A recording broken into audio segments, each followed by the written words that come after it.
Welcome to the Life You Love podcast. We're your hosts, Grace Lemire and Erin Convertini. This podcast is for the dreamers and the doers. For the women who want to create a life they genuinely love waking up to. We believe that life's short, so let's build one we love. This is one of my favorite topics literally ever. If you've listened to past episodes of the podcast or if you follow me on Instagram, you know that I'm a spiritual girly and I love the neuroscience behind creating a reality the way that you want it to be. And truly, when it comes down to creating your dream life, what you believe you're capable of is honestly just at the root of it all. So I'm super excited to talk about this today in today's episode. If you are watching the video version of this, we do have a special guest. Erin's dog Bella is here joining us, and so if you happen to hear her collar move around, or if you hear her get up at any point during the episode, that's we just didn't have the heart to kick her out. If you're watching the video version, you can see how absolutely sweet and precious she looks, and we did not have the heart to kick her out. So she also really wanted to be involved in today's conversation. She was like, I heard you guys are talking about this, and that excites me. So I want to talk about this today too. Right. We were literally joking. We were like, what are your limiting beliefs, Bella?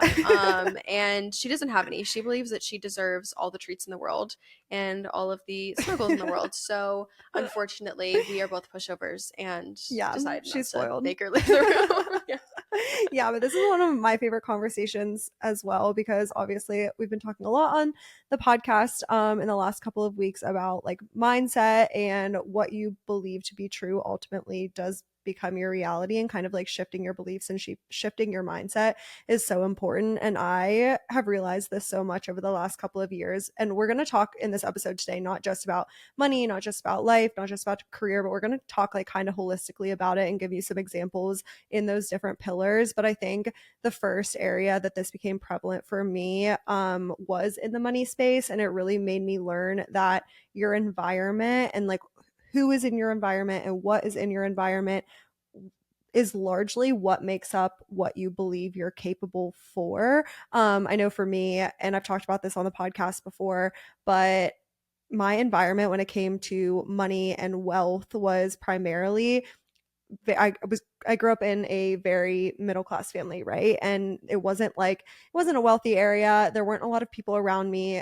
who were business owners, entrepreneurs, people who were actively trying to build wealth. It was a lot of like, okay, you work your career for the next 40 years of your life, you retire at traditional retirement age if you're lucky, and that's what your life looks like. So that was my environment. So that's what I believed that I was capable of, because those were the people that I was surrounded by. So just like what your environment is and what other people are able to do, that's inherently what you believe that like is going to be your path as well. Mm-hmm. I think for me, a lot of it came into play or started to come up with the career stuff, because when I first started freelancing, like I didn't know anyone that freelanced. And I remember a lot of people being like, are you sure this is what you really want to do? Like, and I was like, yeah. But the reason why other people were so hesitant on my behalf, was because they hadn't seen anyone do it. And then when I started to actually work with clients, like I was just telling Erin, I have a client who is literally like 22 or 23, and he has successfully built and exited 2 companies, which means that he like built them from the ground up and then sold them, and he's literally like 22 or 23. It's actually insane. And when you're around people like that, I feel like your worldview starts to really open up and you're like, wow, okay, I'm capable of a lot more than I thought. But I think there are a lot of things that you can do strategically, and also on like the actual neuroscience side of it, there is actual like science behind how what you believe you're capable of, like how that shapes your reality. Yeah, definitely. And that's why I'm so excited to talk about it in today's episode and kind of give you guys like some tangible things that you can do to change your environment and change what you believe that you're capable in, because it's not just well, this is my environment, so that is what I'm capable of. It's like, okay, no, one, that's not true. Even if you did not know anyone that was doing what you want to be doing or anything like that, it's still not, that's not the path that you have to follow. But then there are also things that you can do to either completely change your environment or give yourself the feeling of changing your environment to be able to like, ultimately what we're talking about in this episode is like finding proof that what you're looking to accomplish is like out there, that someone's already doing what you're trying to do, or maybe you don't even know yet what you're trying to do, but kind of like looking for those stories and looking for people who are just like doing really cool things. It's like inspiring, even if it's not something that you necessarily want to do to build wealth or to get your money right or get out of debt. Like maybe that's not like the exact path that you want to go down, but still being able to like kind of find proof of people who are doing things that maybe like not most people go after is really inspiring. And just to change your actual beliefs about yourself, like, and about what you're capable of. And like, I think the proof is one part of it, but also the like rewiring of beliefs is like a whole thing that we're going to talk about in this episode too. But that's like such a major part of it as Mm-hmm. well. Yeah, definitely. I think that kind of takes it from how to go from, okay, someone else is able to do this to if they can do it, I can do it too. And I think that's definitely the second part of it. Like, it's one thing to look at people and be like, oh, yeah, that person is so successful. They became so wealthy. Like, I didn't even know that, like, career path or that business venture or whatever it is was possible. But then to really take it a step further and be like, okay, well, if they were able to accomplish it, I can accomplish it too. I feel like this is something that just within the last like 1 to 2 years, my mind has really expanded from. And it's definitely because I've like done a lot of work on some of the limiting beliefs and things like that we're going to talk about in today's episode. But yeah, just kind of taking a look at it and saying like, just because someone else is doing it doesn't necessarily, or just because someone else has already accomplished that doesn't mean that I can't. They're probably only a couple steps ahead of where I want to be, and kind of like taking that approach. We were just talking about this too the other day that like remember I was like, "Oh, a lot of people feel like life is a zero-sum game." And a lot of aspects of life are not a zero-sum game, and I think that that also like what you're saying with someone else doing it, sometimes some people see it as like, "Well, someone else is doing what I want to do, and that means that I can't have that thing or I can't do that or be that." But like it's not a zero-sum game, right? Like let's say you're like, "I want to be," we've talked about this a lot lately, like I want to be more trendy, like I want to dress better, and you see these people that give you like outfit inspiration or they look really trendy, and sometimes it's easy to be like, I really want to be that way, but then you're like, well, everyone else is doing it, maybe like I'm not actually capable of that. And that's, I feel like that's what this episode is all about. Like it's not a zero sum game.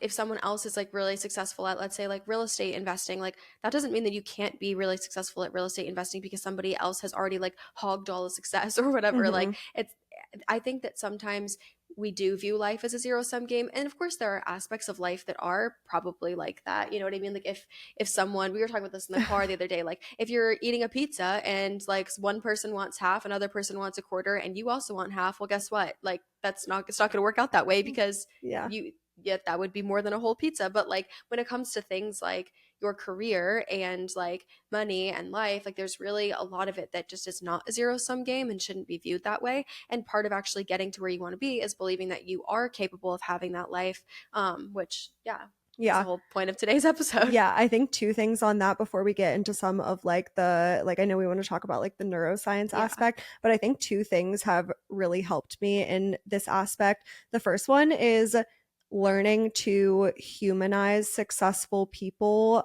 This has like really helped me a lot. I used to think of successful people who were out there just like doing really cool things, whether it's really cool things with their money or with their career. They started a business at a really young age. Like the example that you gave, I used to think of them like literally as a different breed. Like, oh, like this person can do that because like they are, like, I used to think of it as Yeah. like, well, they're a successful person so they can do it. It's like, no, they're a person. We are the same breed, and they're human just like I'm human. And I think what has really helped my mindset shift with that is being like stepping into that kind of like entrepreneurship journey myself. I've had the privilege of meeting some successful people either in real life or taking a networking call or even just like connecting with someone on LinkedIn or even just like DMing someone on a social media channel. Even Mhm. it like allows you to really take a step back and remind yourself that they're human too, and just because they're successful doesn't mean that they're any different than you, and if they can do it you can do it. And then the second thing is like really getting out of the mindset of as soon as you see a successful person, automatically trying to figure out what privilege they had that allowed them to get where they're at. And I do think that this sort of like transitions into some of the neuroscience stuff that we're going to talk about, because that is your brain trying to keep you safe, like 100% your Mhm. brain trying to keep you safe, because you are trying to justify in your mind, okay, well, like that person had like a head start, so that's why they are where they are, and that's why I'm not where that person is, because they had X, Y, and Z things. Really getting out of that mindset and learning to, every time you see someone's success, framing it as, okay, well, how would I be able to get to where that person is like such a big shift. Mhm. We are so excited to announce that the Life You Love community is going international. In February of 2025, we are hosting an international group trip and retreat to Colombia with EF Ultimate Break. If you've never traveled with EF Ultimate Break before, or have never taken a group trip before, think 1 week surrounded by 20 to 40 like-minded women that can truly become your best friends. I've taken countless group trips in my life, and it's the perfect way to travel more, even if you don't have anyone to travel with, or if planning the trips and figuring out the logistics of the trip stresses you out. In Colombia, we're having a week of sightseeing, beaches, boats, and of course, building a community of like-minded women, which we could not be more excited about. If you want to see the full trip itinerary, learn more, or book the trip, we'll put the link in the show notes. Now, let's get back to the episode. I will add too, before I nerd out on the neuroscience, because I love the neuroscience part of this too, that like everyone has like privilege is two types of privilege, and it's earned and unearned, and everyone has a combination of earned and unearned privilege, like regardless of like, you know what I mean. For example, like an earned privilege is something you've had to work to achieve, and an unearned privilege is one that you didn't. Like me being white is an unearned privilege that changes how I navigate life. It changes how people respond to me. It changes like the way that I just navigate the world and things like that. And it's unearned. I didn't have to do anything to get that. But there's also earned privilege, like the fact that I have a business, like I've worked really hard to get the business to where it is, whatever. And everyone's going to be in that situation. So you can sit there and well, I don't mean that situation specifically, but I mean like everyone's going to have a mix of earned and unearned privilege. So like you can sit there and try to be like, well, like, yeah, like what privileges do they have and try to get to the root of it.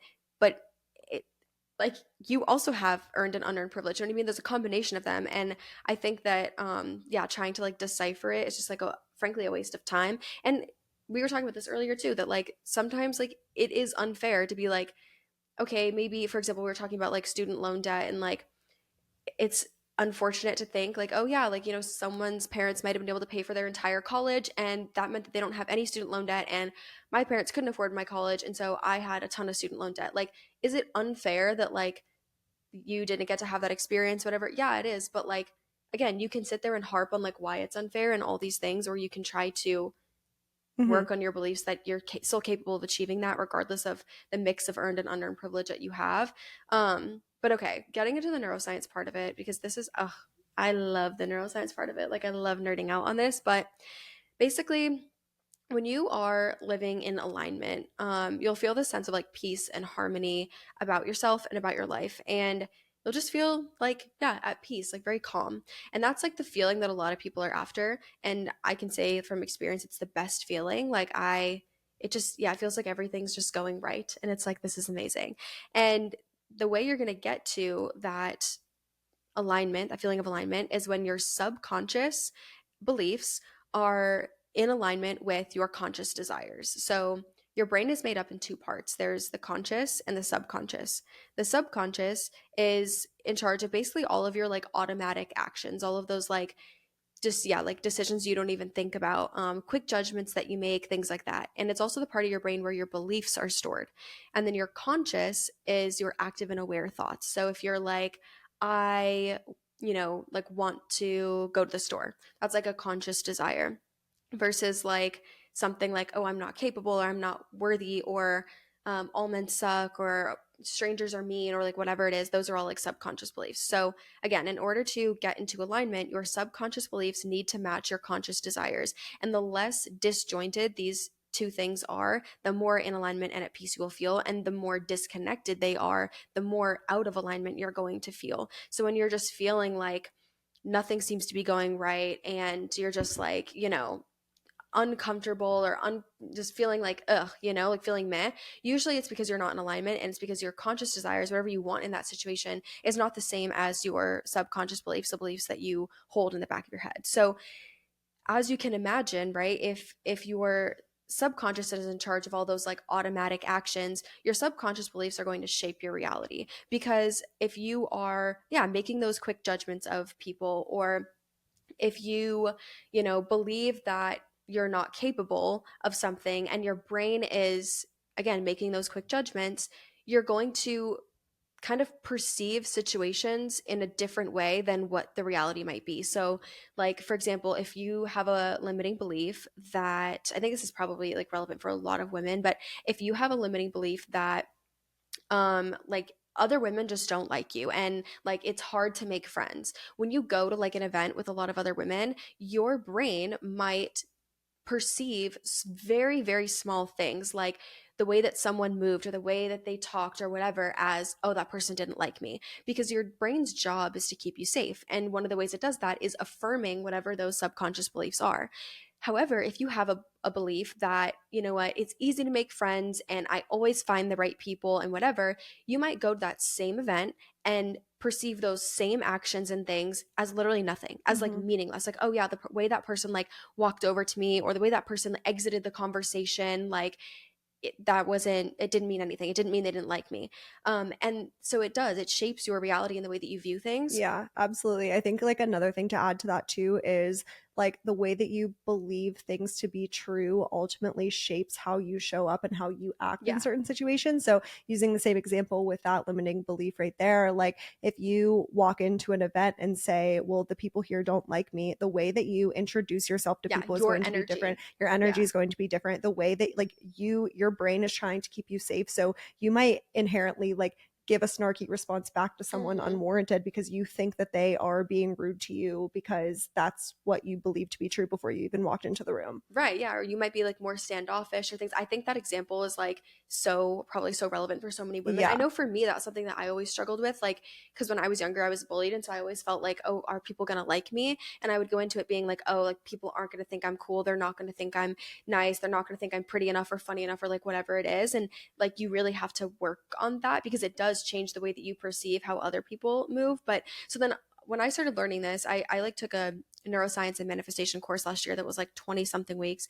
And when I started learning this, I was like, okay, well, then how are my subconscious beliefs formed? Because I want to get rid of some of these things because I definitely had limiting beliefs. And basically, subconscious beliefs are formed via repetition because your brain, as complex as your brain is, it's actually pretty simple in the sense that your brain doesn't necessarily know the difference between positive and negative. So if you say a statement like, the classic one that I always use an example is all men suck. Your brain doesn't know whether that is a positive statement or a negative statement. So it just says, well, you know what? We've said it so many times. It must be important, right? Which is kind of cool to think about. Like your brain almost like trusts the frequency at which you're saying things. Like, oh, wow, like Grace has said this like a bunch of times. Like, it must be important to Grace. So like we're gonna hold Mm-hmm. on to it. Like it's kind of cool to think about how your brain like trusts you in that way. But that's why it's so important what you say, because if you say something over and over and over again, your brain's gonna hold on to it and store it as a subconscious belief. And a lot of common examples are the all men suck, I'm not enough, and we can't afford that.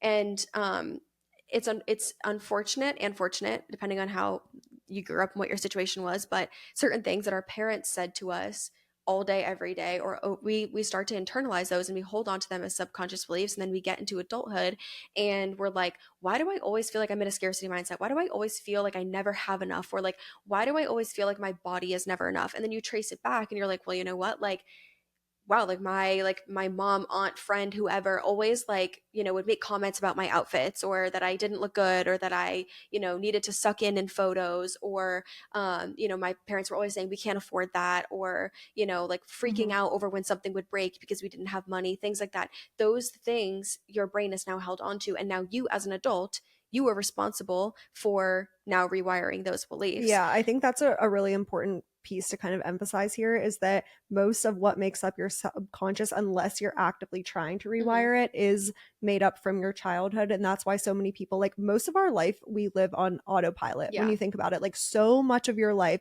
you are going about your day to day completely on autopilot, and it's not your conscious that's like driving those thoughts, feelings, actions.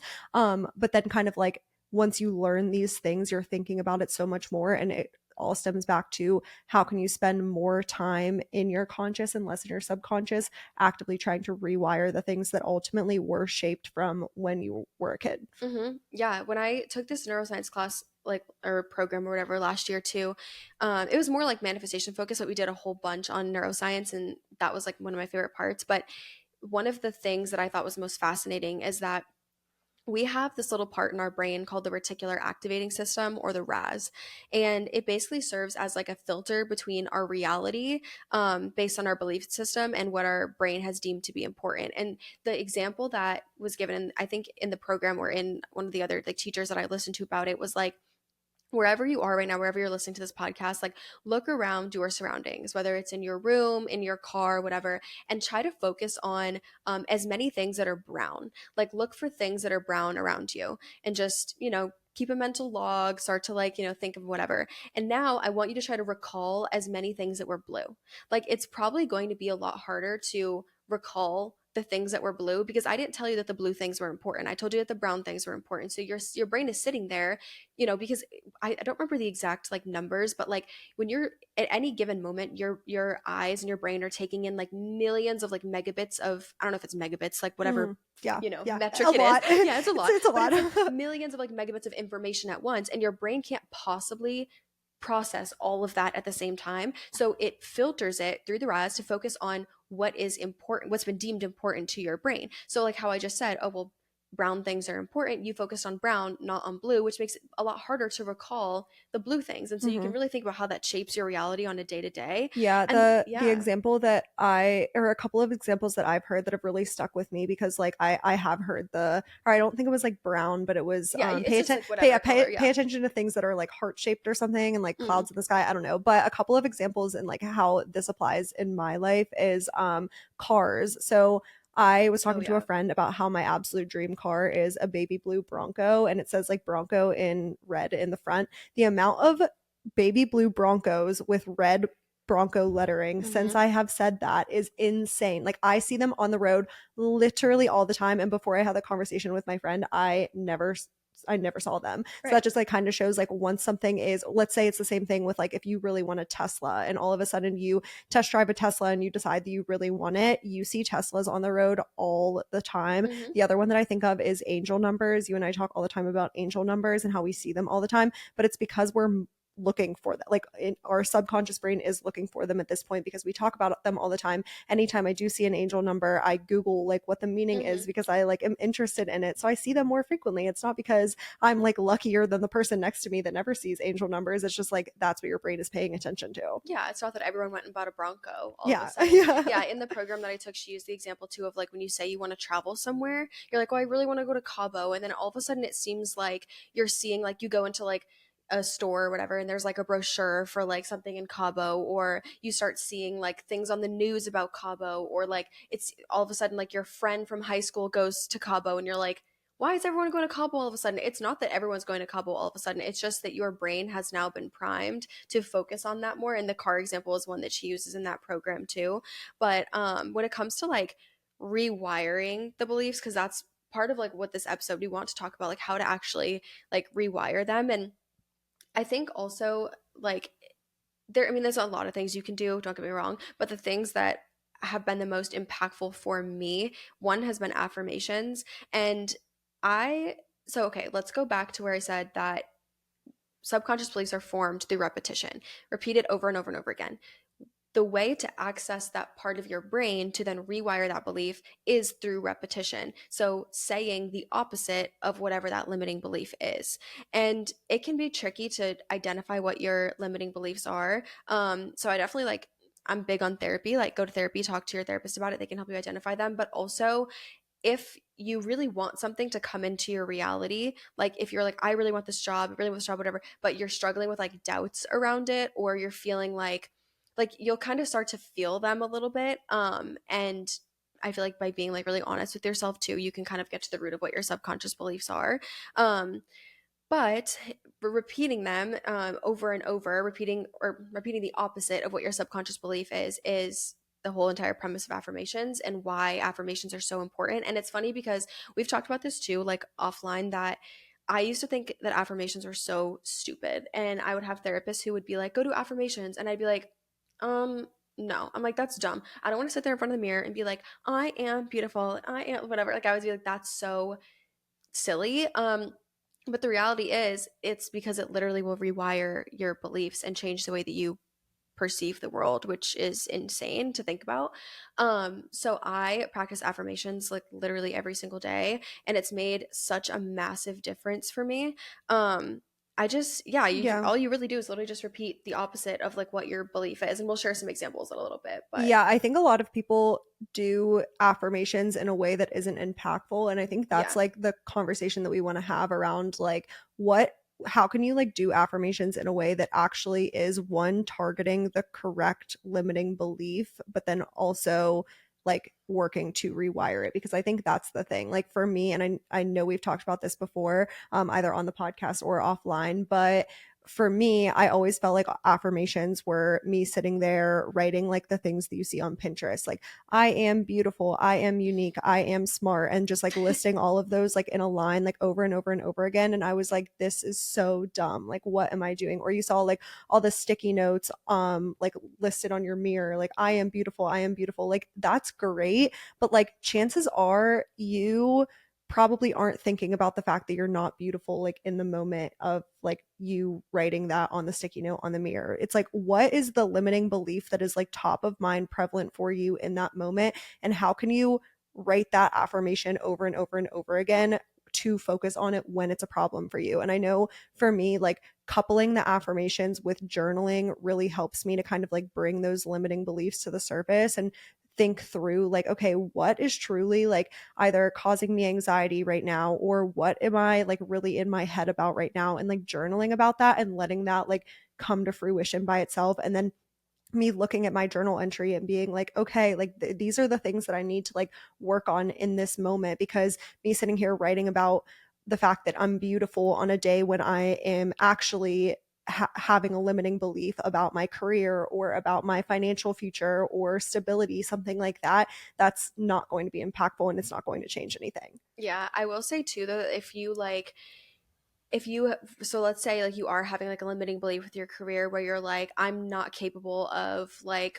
getting my career to the next level, doing like an affirmation, like repeating it like a couple times, like one day on the day when like you're really struggling, is not going to move the needle. Like that is helpful for that day, but you need to keep on doing it. Like Yeah, that's yeah, the, that, yeah, yeah. like do it over and Mm-hmm. over. But like one thing I do with my therapist that's really helpful is like if I'll like talk about like how I'm feeling lately, whatever, and I'll be like, yeah, like I feel like this topic has been more prevalent for me lately. So like when I'm having like if I'm having like a celiac flare up, like I usually it's like more like body image, health, like that type of thing. So I'll be like, yeah, this has been more prevalent for me lately. And then her and I will talk about like, okay, here are some like affirmations that I can do to help me feel less like judgmental of my body as my body's healing from a flare up. Or like if I'm struggling with a limiting or like a limiting belief on my career, then we'll talk about that, and I'll do those affirmations for like weeks before I Mm-hmm. change them. So I usually pick 2 to 3 affirmations that I do every day, and they're based on what I'm going through in that season of life, not necessarily that day specifically, although you can definitely change them if it's like, yeah, like today it's like I don't feel like doing this one, I want to do another one. The key is to make sure it's meaningful to you and to Mm-hmm. make sure that it's actually addressing something that is relevant to you, because it's the same way with doing gratitude lists. Like I write a gratitude list every day, and if you're writing like, oh, I'm grateful for the sun and I'm grateful for like good coffee or whatever, but like if those are not things that you genuinely felt grateful for that day, it actually isn't really that beneficial, like psychologically, to write it down. Like it's like great that you made a Mm-hmm. gratitude list or whatever, but it's not really going to move the needle and shift those, like make Yeah. you feel some type of way. And that's the same way with the affirmations. It has to be something that's relevant to you. But also, I will add that certain things, like part of the reason why doing affirmations can feel uncomfortable to people is because it is a belief that you do not believe to be true. Because there are certain things, I'm sure, about yourself or about other people that you could say like full confidence that might look a little like corny on like a Pinterest quote, but you're like, oh no, I could say that. Like I could say like, oh, my friend is absolutely incredible at what she does and she's capable of anything she sets her mind to. Or I could say that like about myself, like I am capable of anything and everything I set my mind to. But there are things that if I had to say it out loud, I would be like, oh, that gives me the ick. And the reason likely is because you don't actually believe that to be true. And so, yes, like, Mm-hmm. something like, oh, I am beautiful, whatever, that's probably not going to move the needle. Also, because unless your belief is like I am ugly, then like that would be the opposite or whatever. But usually limiting beliefs also have a couple more layers to them, where it's like I'm not pretty because my body doesn't look like the people I idolize, or I'm not pretty because my mom told me I wasn't, or I'm not pretty because I'm too tall or too short or whatever it might be. So then the affirmation you would do to get rid of that limiting belief is not going to be I am beautiful. It would be Mm-hmm. like I am beautiful exactly as I am, and because I was created to be that way, or whatever it might be. So don't like stray away from like if you're going to do your affirmations and you're like, oh, the one that I picked yesterday and said I was going to do for 3 weeks feels a little awkward to say. Like, Mm-hmm. no, that means you Yeah. need to lean into it more. Yeah, I like what you said about the seasons of life thing because that's definitely how I approach it too. Like when I'm journaling, I'm definitely trying to find like what's prevalent for me in this season of life. And like, yes, like day to day, like that might look a little bit different, but there generally are like two to three like things that I'm focused on at any given season of life or Hmm. period in time that I notice that I like need to work on. And that's sort Yeah. of what I focus on when I'm journaling and doing affirmations and all of the things. Yeah, and I think the reason why I think we wanted to do a whole episode on this too, like in general, is just because like the amount of your life that you live on autopilot, and the amount of like quick judgments you make, and not even like bad judgments, but just Mm-hmm. like assessing a situation. Like even when you go to cross the street and you look left, you look right, you look left, and then something in your brain says to look right again, that's your brain trying to keep you safe. It's just making sure, hey, let's just check Mm-hmm. this one more time before we cross the street, or whatever. Or when your brain, like you go to get into an Uber and your brain's like, let me double check that like license plate, whatever. Like that type of stuff is your brain like actively trying to keep you safe. And Yeah. you think about all those things that happen like just on autopilot, where you decide to turn down a different street, or you like see someone walking in the hallway of your apartment or in the elevator, and you make like a quick judgment about them, even if it's like a quick judgment of like, oh, they look friendly, or that dog I'm going to pet looks friendly, or like it can just be, it's not all negative stuff, but it's Mm-hmm. it's positive things too. But so much of your life happens on autopilot that if you do have all these limiting beliefs, it's going to impact the way that your reality is. 100%. I think like think about it as when you wake up in the morning, like how much of your morning routine is very monotonous, like how much of it looks the exact same as it looked before, and like are you being very intentional about like the thoughts that are going on in your brain when you are doing something that you do genuinely every single day? Like every day I wake up, I wash my face, I brush my teeth, I go sit on my balcony, I take Bella on a walk. That's like an hour and a half of things that I do genuinely like in the same Like order? sequence Yeah. every single day. And if I'm not like being intentional about what I'm thinking during those times, like you're just acting on autopilot. One tip that I heard that I really loved, like that kind of can shift this and help you get out of your subconscious and into your conscious and rewire some of those thoughts, is how can you switch up your day-to-day routine in like very slight ways to remind your brain to like think harder on something. And during those times, make sure the thoughts that are going into your brain are positive thoughts and reshaping those beliefs. Like the one girl said, she always brushes her teeth with her right hand because that's her dominant hand. She'll brush her teeth with her left hand and stare into the mirror and say her affirmations while she's brushing her teeth with her non-dominant hand, because that helps her be more conscious and be more intentional with the thoughts going into her brain during that time. It almost like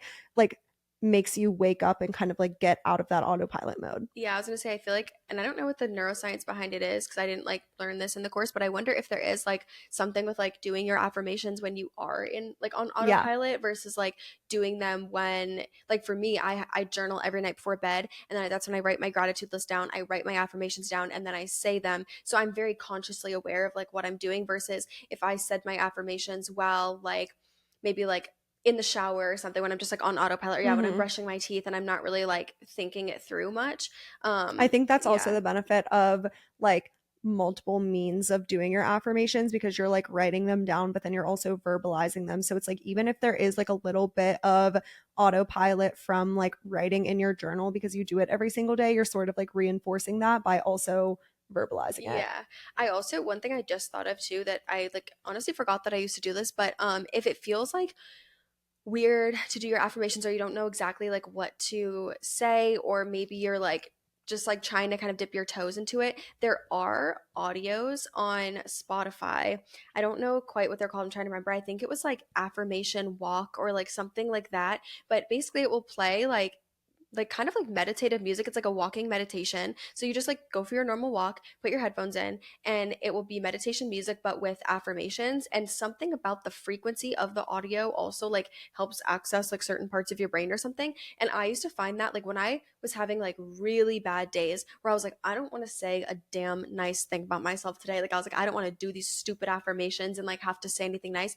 I would like do that and I would put the meditation audio on, and that was really helpful. I really liked that. There's also, and I pulled it up in the app store because I wanted to try to find the girl that, like, I wanted to plug like the founder of this company, but I can't find it in the app store right now. So we'll plug it in the show notes. But there's also an app for that. It's called Superhuman, and they're like guided affirmations and Mhm. meditations. I've never used the app, but I've heard really good things, and I've listened to podcast episodes with the founder, kind of like talking Oh, through it. And apparently, there's anywhere from like 5 minutes to 1 hour long oh, like cool. guided meditation. So you could do them if in like 5 minutes in the morning when you're brushing your teeth, or if you're going on an hour long walk, there's like also something for that as well. Yeah, just things to like kind of help you through and like be more intentional about the time you're spending on like all of the affirmations and the positive self-talk. Yeah. The other thing we wanted to talk about in terms of like an actual practical, tactical thing that you can do to like help you believe that you're capable or to believe that what you want is possible is looking for proof that it is possible. And I will also say too, getting going back just a tiny bit like on the limiting belief thing, asking yourself if there's evidence for whatever that limiting belief is, like, oh, like I can't afford that, I'll never have enough. It's like, because that was a limiting belief I had, is like, oh, I'll never have enough or I don't have enough. And then I'd be like, let me look for evidence. Like my therapist would ask me that, she goes, is what's the evidence of that thought? And I would be like, there isn't one. I'm like, I have a fully funded emergency fund. I've got my sinking funds. I have a great job. Like I was like, there's actually not any evidence of that. Or like where I'd be like, oh, like women don't like me because I'm not like pretty enough. And like my therapist would be like, what is like, where's the evidence of that? And she'd be like, do you have great like friends? She's like, do you get along with everybody? I'd be like, no, like but I'm not like for everybody and not everybody's for me. But looking for evidence helps. But also looking for evidence that it's possible. And in the like spirituality realm, there's a belief that what's possible for one is possible for all. And I think it's really helpful, especially I found it very helpful to seek out like people who have what you want or do what you want or are who you want to be, and not that you want to be the exact same as them or be a carbon copy of them, but it's proof that it can be accomplished. And one thing I'll say on this is that I think sometimes we think it needs to be someone you meet in person or that you network with or whatever, but you can also like read books from people who have accomplished things. My favorite book ever is called Rich as Fuck. I don't want this to get like taken down for cussing, but Rich as F, by Amanda Francis, and it's amazing. Like her story, she really came from like pretty much nothing and has built like a multi-million dollar business, and basically like lives like the dream life so many of us are after.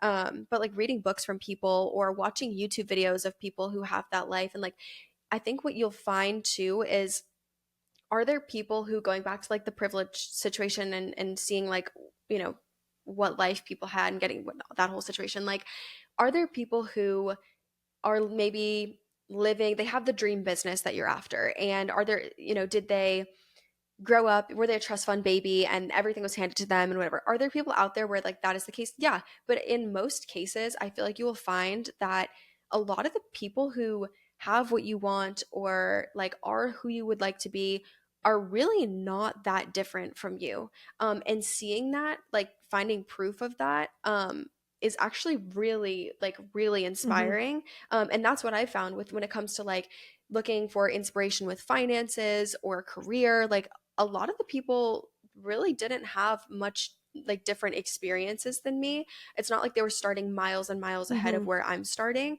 And that's been so empowering because I'm like, wow, even on days where I feel like maybe I'm not where I want to be, like I'm on, I'm there's someone is at the point that I want to be in the end, the point B, there are people at the point B whose point A looks pretty much like where I'm at now, and Yeah. that is really motivating. Yeah, I think the proof of what is possible, there's kind of like two parts here. I think the first part of this is even like figuring out what is possible before you know what you want, I Hmm. think, because I know that this was really prevalent for me, especially in the money space. Again, like what I was talking about at the beginning of the episode, I didn't even know what was possible. So it's not like I was sitting there being like, I know that I have X financial goal and that's going to be really challenging for me. So let me go like find someone who is able to accomplish it. It was more so like, I don't even like that wasn't even in my realm of possibility because I Hmm. do think a lot of people are in that boat. They're like, well, I really don't even know like what I want to Yeah. accomplish in terms of my financial goals or in terms of my career goals. I'm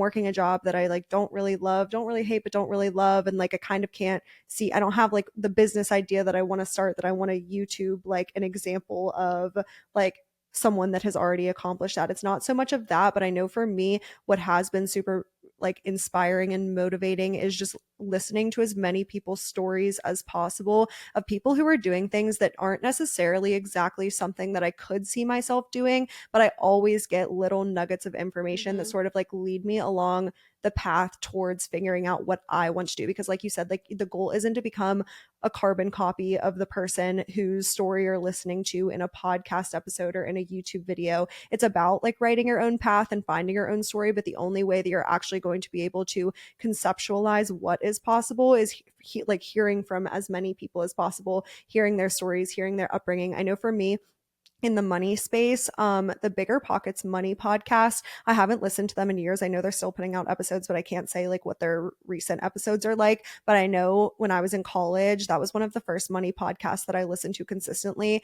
and I've probably listened to like hundreds of episodes from them. I was like literally obsessed with it, and the reason why I was so obsessed with it was because almost every one of their episodes, they were interviewing people who were just like doing really cool things with their money. Maybe it was like a single mom who like started from nothing and then all of a sudden had 10 rental properties and was able to retire earlier. So like that's just one example like off the top of my head. But people like that, like really inspiring things with their money, and I always left those episodes being like, "Oh my gosh, I didn't even know that was possible. I didn't know that like someone could be like able to accomplish something like that either in such a short period of time or just in general." And it always like makes you feel very inspired for what you could potentially do for whatever goals that you're trying to set. Yeah, that's a great point. And like figuring out what you want because you don't always know. I also think too, like that I hope this, I don't know how to explain this, but like one thing that I've done since the beginning of my freelancing career that has helped me figure it out and put me around people who are doing really cool things is when you see someone doing something that you think is cool, or you maybe you like, it could be like you watch a show and you think like it was really neat, or you read a book and you're like, wow, like this author's story was really cool, or you see a piece of content on social media, or let's say you come across like a mid-sized business and you're like, this is a really neat business idea or whatever.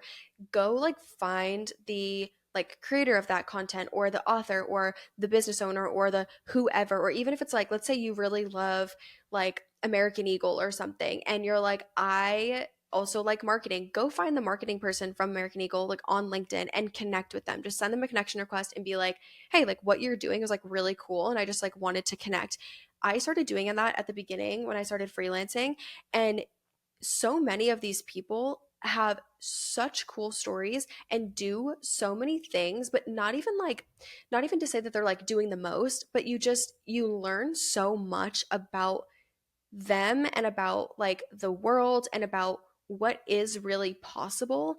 And even if it's something that's like never going to be relevant for you, in the sense that like, for example, I have like a client of mine that I've like known for a couple years now, and he has like founded multiple startups and is like very very embedded in the startup space. So insanely talented. I always joke that every time he opens his mouth like I learn something, and I don't want to be that. I do not want to be like the type of startup founder he is and like be like constantly grinding and working and like, no, that's not the vibe I'm going for. But the way that being around him, just even seeing like the way he thinks through certain things, the way he responds to certain like questions, his thought processes trigger my thought processes to then think like, wait, okay, like so like I have this goal of mine. If I think Mm-hmm. about it like this, actually, it's actually not that hard to get to it. You know Yeah. what I mean? Or if I take the framework that he just used for that, like, and you really, I don't know, it just Yeah. really opens your mind up to what is possible. And especially being around like, yeah, like for me, like I love being around startup founders because a lot of them kind of have that perspective, but so many of them are not that much older. Mm-hmm. But even also, like join Facebook groups, like go to networking events, go to conferences, like Google like conference for like ambitious women or like, you know what I mean? Stuff like that. It doesn't Yeah. even have to be a specific niche. You can just go into it being like, I just want to like talk to cool people and just like learn something from these people and see where that gets me. And or you can take the more niche and like focused route if you know what you want and you want to be around people who also want the same thing as you. Yeah, I think that lately I've definitely taken the mindset that you don't know what you don't know. And like that excites Mm-hmm. me, like thinking about that in a positive way, because like you, like, one, these things start to snowball really fast. If you're listening to this episode and being like, oh my gosh, I don't even know where to start. Like, I have to go like send all of these connection requests. I need to like read all these books and listen to like things start to snowball so fast. Like, you make a connection, you meet someone from someone else, and like you go to a conference, you meet someone else, and like these things start to really snowball and Mm-hmm. pick up. But like it's very exciting thinking of like I'm going to learn something that can take me like I don't even know where. I can't even conceptualize like what my goals are going to be in a couple of years, and like taking that from like that's really exciting to me standpoint Mm-hmm. is really cool. But anyway, we are right out of time for today's episode. This was a fun one, and if you guys have any more questions about this topic, we'd be more than happy to continue talking about it in another episode. So please leave any questions, comments, feedback in Spotify. We love hearing from you guys. You can also DM us at the Life You Love podcast. We love hearing from you guys over there as well. But thank you for tuning in to this week's episode of the podcast, and until next week.